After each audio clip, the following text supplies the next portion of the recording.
And now I have the pleasure of introducing Dr. Stuart Bussy, who actually has two doctorate degrees, both one in medicine and a Juris Doctorate, so he's a doctor lawyer, if you will.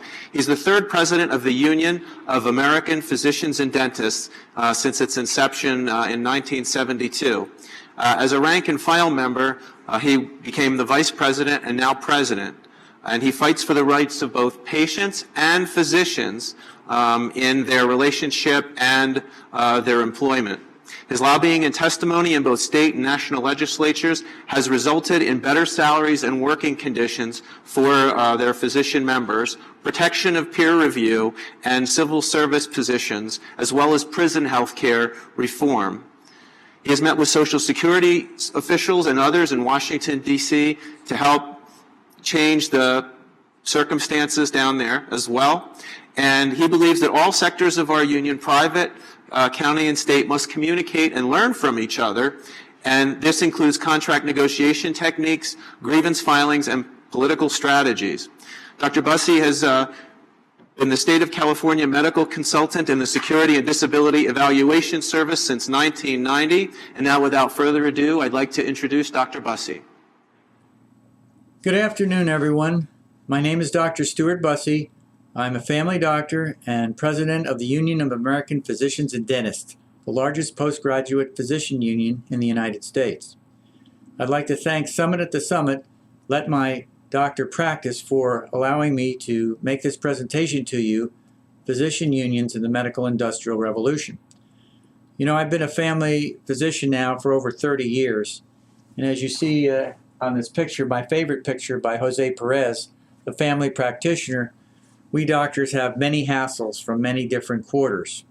Our patients, our insurers, our HMOs, our managers. So you can see by these other pictures that I've been practicing solo now in my office in Walnut Creek, California, and I figured out about 1990 that if I didn't change direction, I might end up where I was heading. And that was stated by the wise Chinese philosopher Lao Tzu. And it applies to all of the doctors. We're in a situation now which is akin to the prior industrial revolutions in our country. I like to parallel the situations in the medical field with those of the industrial revolutions first, and then get into what some of the remedies might be. Well, the first agricultural and industrial revolution in the late 1700s saw the population of the United States increase, the demand for goods and services increase, and technology came to the front. The steam engine, the cotton ginny were all produced and provided the necessary goods and services for people. And in medical care now, we have the technologies providing better imaging, MRIs, better pharmaceutical drugs. So as the agricultural workers fled to the cities, the doctors fled to centers of excellence and larger groups, and hospitals bought up practices. Now, back in the 1700s, kids 8, 9, and 10 were forced to work 10 to 12 hours in rough conditions. I'm not saying that this century's doctors in managed care are forced to work 12 hours. Actually, some of our doctors in our union do, or we're trying to prevent that. But as managers increase their profit margins and they need more patients to do that, they are forcing doctors to work harder and longer hours with less reimbursement. We know that. Back in the 1700s, there was an outcry against technology. The Luddites destroyed the textile machines. The Captain Swing riots of the 1830s, many people destroyed the threshers in the fields. And the Tolpuddle Martyrs actually were a group of laborers in England that demanded a fairer wage. That were actually the first people to engage in collective bargaining that I know of. Of course, they were expatriated to Australia, which is not a good thing. So, as the Industrial Revolution came full swing and conditions were difficult, trade unions began to emerge in the Northeast, and labor laws were engaged to improve labor and working conditions.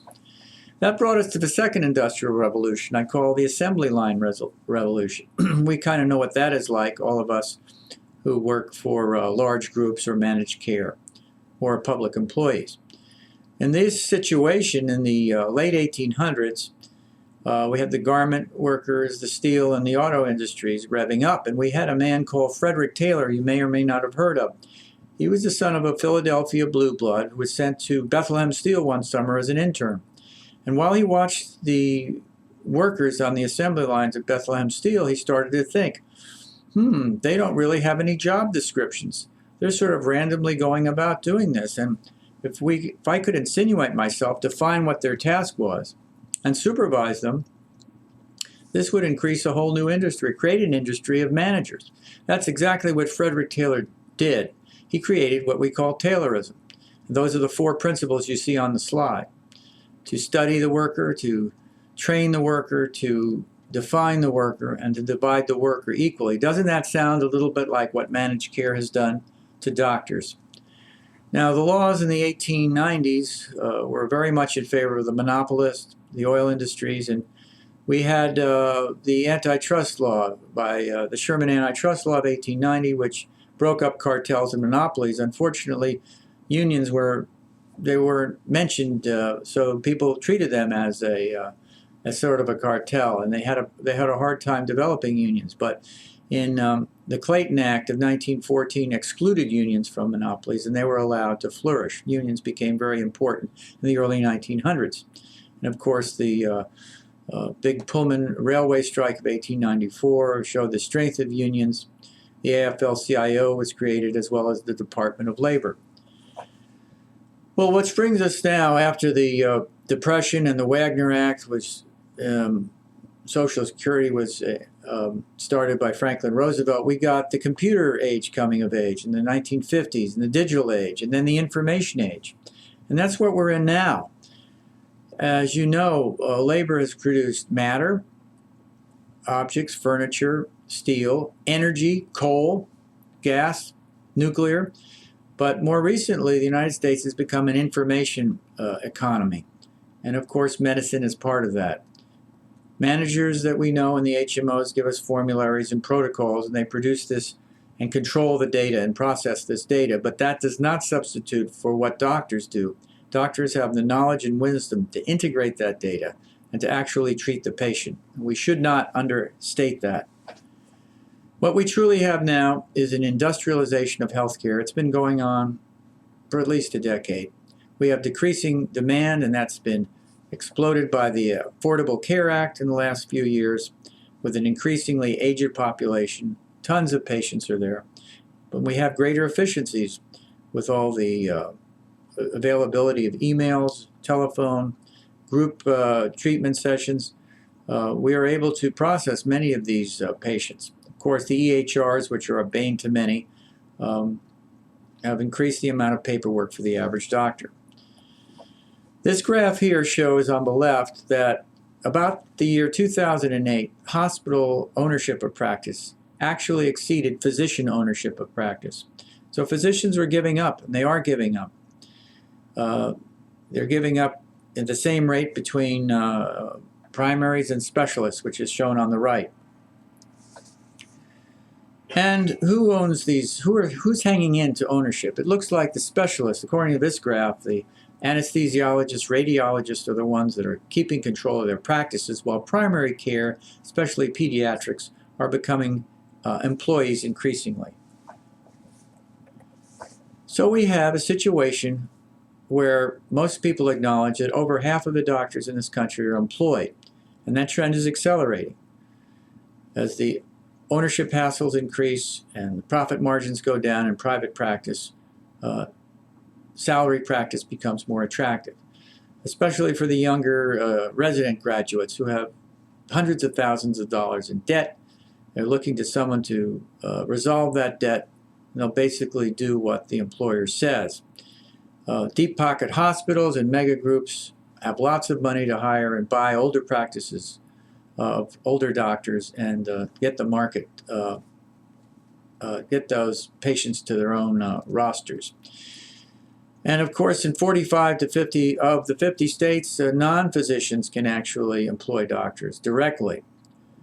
So that in some practices are not even controlled by doctors themselves. California, a few other states have a corporate bar on medicine, and that has held strong in the last few years. The question must be asked, of the shortages of primary care doctors that we've heard of, that seems to be very real, is that going to improve a lot of primary care doctors and improve their ability to negotiate better salaries? The answer to that seems to be yes. When we look at the top graph here, the supply and demand, we see that the post-ACA demand after 2010 greatly exceeds the physician supply, and that trend goes on up to 2025. You can see there's a great shortfall, 130,000 shortfall of physicians. And the bottom graph shows that most of the providers will be shifting from primary care doctors to ancillaries such as nurse practitioners and physician's assistant. So this revolution has monopolies of insurance companies. They're consolidating, merging and acquisitions to just a handful. Mega groups like Kaiser, Sutter. All of them promote micromanagement. And the public employee and the public hospitals, the counties, the state hospitals also have micromanagement. And Taylor, of course, as I mentioned before, had a big part of that.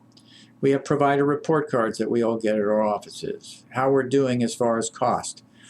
If we don't comply, we're labeled as outliers, or we get sham peer review. We have pay for performance and production quotas. These are all things that are driving doctors out of medicine. And of course, what the central part of that is that the employer has insinuated himself into the patient-doctor relationship. And that's an inherent conflict. Whereas before the patient provider was accountable to the patient, he is now accountable to both the patient and the employer who watches over the cost of care. The doctors who call our union at our website often cite fees and reimbursement as a major problem, but they increasingly cite the third-party interference, the burden of paperwork as reasons why they need to form a union and collectively bargain with their employer. So there seems to be a re-emerging interest in physician unions. This physician union phenomenon has gone on since 1898, when the first physician union was formed in Germany. And then the United Kingdom had physician unions in the early 1900s, followed by America, where the Medicare legislation seemed to spawn a flurry of physician unions in the 60s and 70s. These 26 unions eventually consolidated to where there's only 3 major physician unions in this country now. Ours is the largest postgraduate union, as I mentioned before. The current organizations, the AMA, IPAs, ACOs, they may call themselves organizations that take care of their doctors, but they're not true unions. They cannot truly bargain with their employer in a fair and objective and transparent way as physician unions can. The success of healthcare unions is most notable, of course, as the nurses have dramatically increased their wage and improved their working conditions over the last 20 to 30 years. Well, how do you get into a union? What is a union? A union is 2 or more employed doctors in this case, that decide to apply to either through their state in by legislative abilities to create a union, or through the National Labor Relations Board if they're in private practice. If you're an intern or resident and you're salaried, you get a W-2, as the Supreme Court in 1999 decided that residents were employees, not students. Then you're automatically eligible for a union. The Committee on Interns and Residents has 13,000 members. And if you're not an intern, or you're like me, a private practice, or a work for a government agency, or a large mega group, and you get a W-2, you are eligible unless you have managerial or supervisory status. That will disqualify you for being in a union. So this is an important slide. Are you an independent contractor? That means you get a 1099, and the IRS considers you to provide your own equipment, to set your own hours, to have more control than your employer has, and that will disqualify you for unionizing. And the recent Uber, the hundreds of thousands of members of the Uber that take drivers and people that provide services, they're having a large lawsuit now onto whether the Uber workers are employees or independent contractors. In 1999, over 100 doctors in New Jersey decided to apply for employee status. They were members of AmeriHealth, which was a large managed care organization, and they claimed they were told what to do. They had panels set for them and delegated prices, and they figured that they were not independent contractors. They were employees, and they were eligible to become a union. Now, this survived the first level of the National Labor Relations Bureau, but they were eventually defeated at the appeals level. That case has not been brought up yet, but I'm thinking that this might happen soon. The other issue here to roadblock for unionization is explained in the yeshiva case, which is down in the slide. When these are academic physicians who are increasingly calling our unions. We have several academic segments to our union, and UCLA and the University of California now have academic physicians in our union. If you belong, however, to a committee that makes policy for the university, that will disqualify you for unionization. Or if you're a supervisor, that will disqualify you. And a supervisor, of course, is someone who can fire, hire, suspend, lay off, recall, grievances, or direct an employee. Then you can't unionize. But a series of cases about 10 years ago called Kentucky River Trilogy sort of forced the Supreme Court to clarify, again, what a supervisor was. Was he someone who just told someone what to do in a sort of in the interest of the employer? Or did a supervisor have real accountability for his acts? In other words, if he told a nurse what to do or a resident and something bad happened, could that person be fired? Could the person who directed the resident be fired? In that case, he truly was a supervisor. That's what the court decided. You must have actual authority and be accountable for others' acts. And you have to do it at least 15% of your time. This case has great ramifications as we try to unionize large groups, and the employer will claim that the doctor is a supervisor. So collective bargaining, I'd like to spend a few minutes on that. That is the basis and the most important part, the creation of the contract, by allowing multiple members of a union, a bargaining unit of doctors, to sit across the table and bargain for prices, for wages, for benefits, and working conditions, legally. Of course, if you did it separately as private doctors in an association or in an IPA, you'd be accused of price fixing. IPAs have messenger models, which are truly, you cannot collude or discuss these things in a room with other doctors. You have to individually decide on whether the contract is good enough. Only in collective bargaining can you legally discuss it out in the open across from the table. And as you see in the slide, hopefully on the left side of it, you'll get to get opening proposals and information from the employer, how much they've made over the years, how much profit is available to negotiate a good contract with good raises, to negotiate working conditions, education, license fee, renewal, reimbursements, and that such, and you get to an agreement. However, sometimes you won't have such an easy time. Some of the contracts we've done in the state of California have taken a couple of years. And we had a recent difficult contract with the University of California. On the right side, we reached impasse. We went to mediation, got no agreement. So there were some unfair labor practices which resulted in us having to go on the first strike in 43 years. Earlier this year, in January and April of this year, the UAPD conducted a 1 and 3 day strike. Did not affect patient care. As a matter of fact, as you see in this slide, our doctors who were picketing actually helped their patients. So we made sure that patient care was not affected. This next slide shows the last 100 years pro-union and anti-union legislation. And as you see in the first part of this century, there was a lot of pro-union legislation, especially the Wagner Act, the Railway Labor Act, OSHA, Lilly Ledbetter. But as in the last 10 or 20 years, there's been a shift against unions. As you know, We started with Taft-Hartley, and now recently we had two Supreme Court cases, Harris versus Quinn, and this year's case, Friedrichs, which threatens to remove compulsory dues from unions and weaken them. What can unions do for you or people that you talk to? This is really a jumping off point which could engender much conversation, and I hope you will have this conversation. Unions, number one, can create good contracts.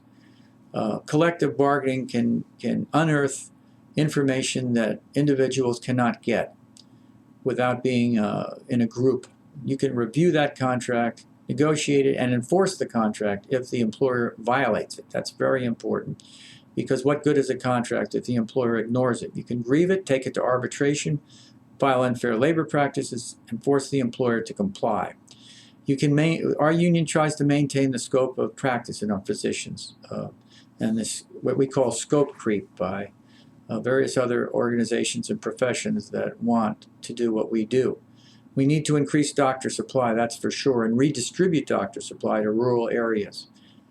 We have to reduce all the hassle factors of insurance companies, get involved in insurance reform, and actively lobby on behalf of our members. And that includes due process and fighting unjust discipline, what we call sham peer review, which we all know about, which is often for retaliatory purposes. We're also interested in political reforms and social issues. One of our doctors recently got a bill passed in California to have mandatory measles vaccines, which is a very important step in public health. We also want to synergize with other medical and healthcare organizations. When you get greater numbers, you get greater strength, and you get greater power. So I want to thank you for this brief discussion on physician unions in this industrial revolution. And I encourage you to call our union or to call me, the Union of American Physicians and Dentists in Oakland, California, and I'll be happy to take your questions. Thanks.